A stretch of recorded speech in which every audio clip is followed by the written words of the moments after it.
Oke, halo teman-teman, apa kabar? Assalamualaikum dulur ya. Jadi, apa kabarnya teman-teman? Kembali lagi di channel Das Pro Official. Jadi video kali ini adalah video part kedua dari video drift rack atau DLMS dari DBX 260 yang serinya 260 ini. Jadi kemarin kita baru beli dan kita sudah unboxing di video part pertama. Jadi kita nanti di video kali ini kita akan membuka isinya ini seperti apa. Kita akan bahas mengenai IC-nya, mengenai komponen yang dipakai di dalamnya. Nah, untuk video yang pertama kita udah unboxing dan kita belajar singkat mengenai ini. Untuk video selanjutnya mungkin kita juga akan belajar bagaimana mengsetting segala macam lah, intinya begitu. Makanya jangan lupa untuk meng-like dan di-subscribe juga channel ini agar teman-teman tidak ketinggalan ketika kita bikin video yang terbaru. Jadi seperti itu, langsung aja habis ini kita bongkar, kita buka dan kita lakukan pembahasan mengenai IC di dalamnya. Oke teman-teman, lanjut. Oke teman-teman, kita akan buka untuk ini. Kita akan bongkar dulu DLMS-nya. Sebelum kita bongkar, kita cabut dulu, kita matikan dulu DLMS-nya. Nah, ini kita cabut sebentar. Kita sudah matikan, kita cabut power AC-nya di belakang ini. Kita sudah cabut, jadi sudah nggak ada tegangan listrik yang masuk. Ini kabelnya juga saya copotin dulu semuanya. Ini kita copot-copot dulu.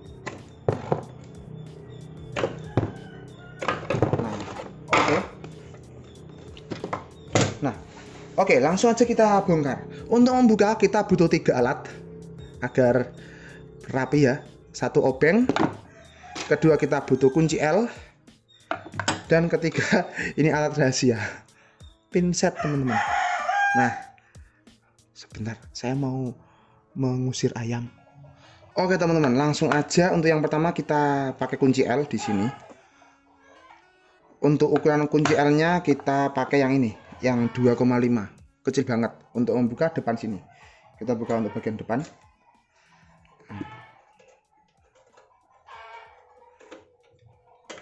Kita simpan baut-bautnya ya teman-teman ya. Kemudian untuk sebelah kanan kirinya ini, nah ini pakai obeng biasa seperti ini ya, pakai obeng biasa.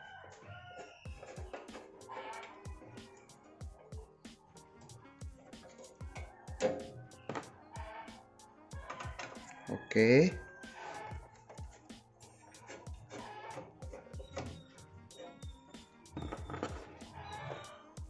Kemudian sebelah kanannya. Nah, tadi kan kita kita kan bawa pinset kan teman-teman. Nah, gunanya apa? Gunanya untuk ini.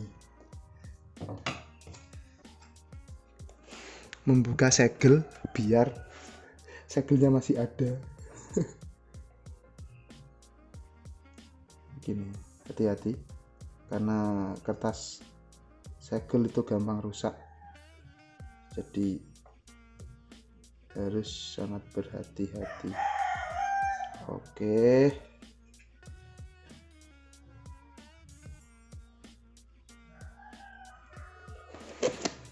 kita harus berhati-hati guys. Sebentar.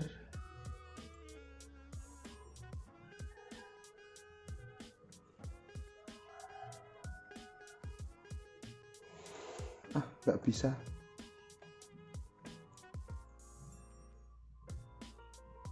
Nah, kayak gini. Nggak apa-apa. Ini lumayan lumayan rapi juga kok. Oke. Tapi usahakan rapi. Biasanya nih saya bisa rapi, nih kok enggak. Usahakan rapi untuk pembukaan segelnya. Biar masih ada segelnya lur. Oke, sekarang kita udah buka semua bautnya. Tinggal kita sekarang buka untuk isi dalamnya seperti apa. Oke teman-teman, jadi inilah isi dalam dari DLMS DBX 260 ya. Bisa dilihat di sini. Nah, Teman-teman bisa melihat. Nah, oke, bisa dilihat teman-teman. Nah, semoga jelas. Ini DBX 260, isi dalamnya seperti ini ya teman-teman ya. Jadi ini tentunya KW, tidak ori. Banyak untuk DBX 260 ini memang banyak sekali untuk ininya, untuk barang KW-nya atau barang tiruannya. Nah, yang membedakan dari yang KW dan asli itu ada banyak teman-teman ya. Untuk yang KW, untuk yang sekarang, nah rata-rata seperti ini. Semua komponennya mikro ya teman-teman ya, menggunakan komponen mikro.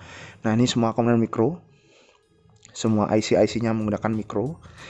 Maksudnya mikro itu SMD ya, kecil-kecil seperti ini. Nah, kenapa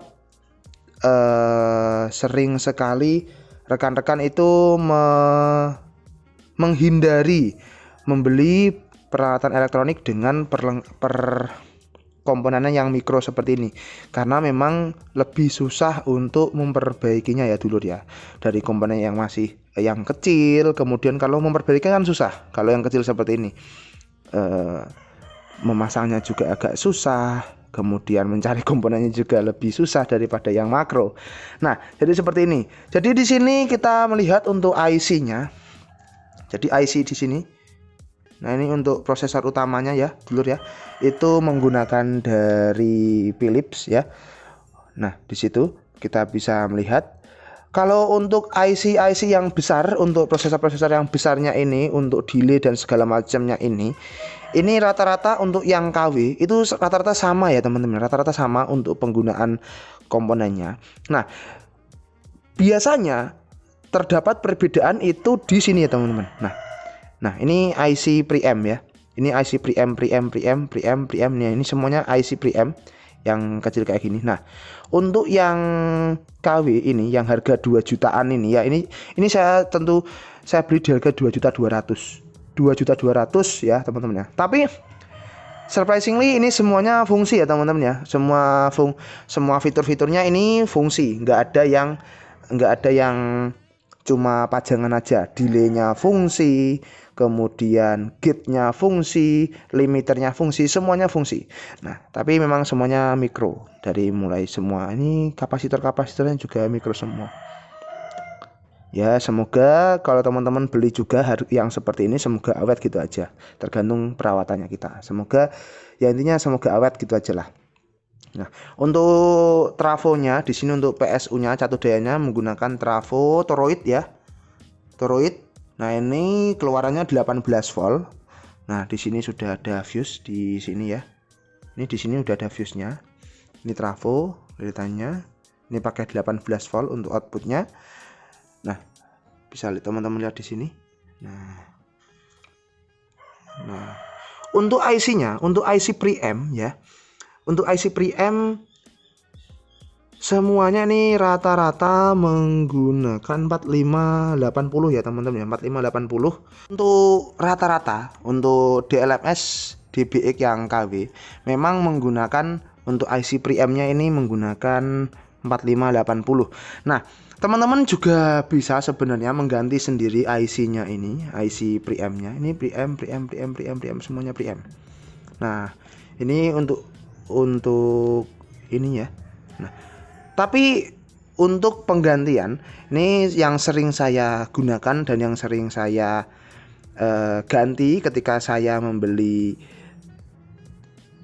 ini ya, drive rack DBX 260. Jadi ketika ada pesanan banyak biasanya ya, ada 2-3 setiap bulannya itu ada yang mesan ke saya untuk merubah karakter atau merubah, intinya mengganti komponen lah.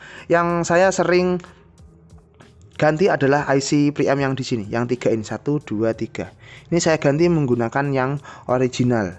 Yang original seperti bawaan dari yang USA. Ada 4 yang saya ganti, 1, 2, 3 dan di sini IC input. Jadi IC preamp untuk input dan IC preamp untuk outputnya yang balance. Bukan yang ini ya. Ini kalau diganti juga nggak masalah. Cuma sepengalaman saya untuk mengganti yang ini tidak merubah apapun, tidak merubah karakter suara. Ya, jadi nggak usah diganti kalau saya. Tapi kalau misalnya teman-teman mau ganti juga nggak apa-apa. Tapi ya biayanya akan lebih mahal untuk penggantiannya karena satu IC ini harganya lumayan mahal ya. Harganya di saya itu 40 ribuan per bijinya. Makanya jadi lumayan mahal untuk penggantian IC. Nah, perbedaannya sama yang ori, nah selain dari IC-nya ini, biasanya di sini di bagian sini, nah di bagian sini itu untuk yang original ada tulisannya atau ada label dari DBX-nya ya, ada DBX 260, jadi ada labelnya. Kemudian untuk yang original, untuk pin-pin ini adalah pin, bisa teman-teman lihat, ini adalah pin sebenarnya. Ini pin untuk menjemper, nah ini enggak ada. Tapi untuk yang KW, untuk yang sekarang-sekarang, untuk yang Spanyol, maksudnya KW Spanyol, separuh nyolong, itu memang rata-rata sudah nggak ada seperti ini. Jadi nggak ada jumper. Nah, fungsinya jumperan itu untuk apa? Jadi fungsinya cuma untuk menambah gen ya teman-teman ya. Untuk menambah gen, jadi mungkin akan terkesan lebih nendang, lebih keras. Tapi sebenarnya ya nggak juga gitu kan. Kalau nggak sama-sama nggak di jumper ya sama aja gitu, tergantung teman-teman mau jumper atau enggak. Jadi itu aja untuk perbedaannya. Oke, jadi seperti itu dulur. Apalagi ya yang saya harus jelaskan. Nah, intinya seperti ini ya teman-teman ya.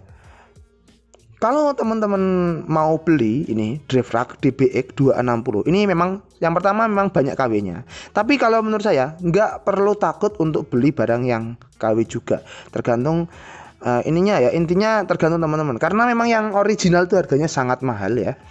Di pasar masih sangat mahal. Kalau yang KW ini harganya cuma 2 jutaan dan itu sangat murah. Kalau teman-teman beli di e-commerce itu bisa dapat diskon lagi dan teman-teman nggak perlu sampai keluar rumah, barangnya udah datang ya kalau lewat e-commerce. Tapi ya harus berhati-hati, harus juga melakukan riset sebelum membeli karena ya biar tidak terjadi kerugian untuk kita ya. Tentunya kita membelikan juga nggak mau rugi juga. Nah, jadi itu ya teman-teman ya. Oke, itu aja untuk video kali ini. Dinanti atau ditunggu juga video selanjutnya. Semoga video ini bermanfaat. Untuk video selanjutnya kita akan melakukan penyetingan ya teman-teman ya. Oke, itu aja untuk video kali ini. Semoga bermanfaat. Assalamualaikum warahmatullahi wabarakatuh. Terima kasih teman-teman.